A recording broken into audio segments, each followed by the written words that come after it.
మొన్ననేమో నేను మారిన party Congress party విధానాలు నచ్చి మారినా అని చెప్పిన ఎమ్మెల్యే నిన్న మొన్నటి నుంచి నేను బీఆర్ఎస్ పార్టీలోనే ఉన్నా, నేను ఎక్కడికి పోలే, 10 మంది ఇక మాకు తప్పది పదవి గండం పోయితుంది మా పదవి అని చెప్పి కొత్త రాగం ఎత్తుకున్నారు.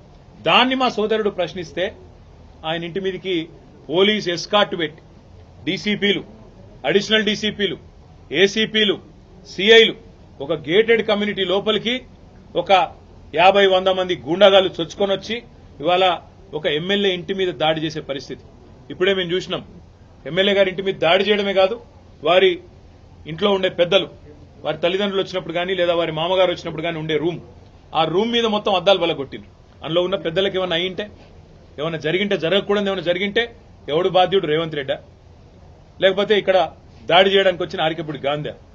ఈ రకమైన గూండాగిరి, ఈ రకమైన దౌర్భాగ్యం హైదరాబాద్ 10 ఏళ్లలో ఎన్నడూ లేదు.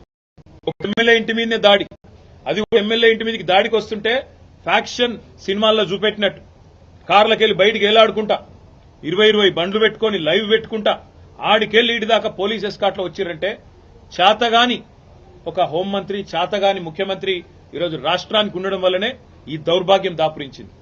అసలు రేవంత్ రెడ్డి నేను అడుగుతా ఉన్నా, నువ్వు ముఖ్యమంత్రివేనా? అసలు నీకు అర్హత ఉందా? ఇవాళ హైదరాబాద్ లో నడి వీధిలో ఈ రకమైన గూండాగిరి చేస్తే రేపు జరగకూడదు ఏమైనా జరిగితే ఎవడు బాధ్యుడు? నువ్వా? నీ ప్రభుత్వమా? నీ డీజీపా? ఎవరు తీసుకుంటారని నేను అడుగుతా ఉన్నా. ఇంత దుర్మార్గమా?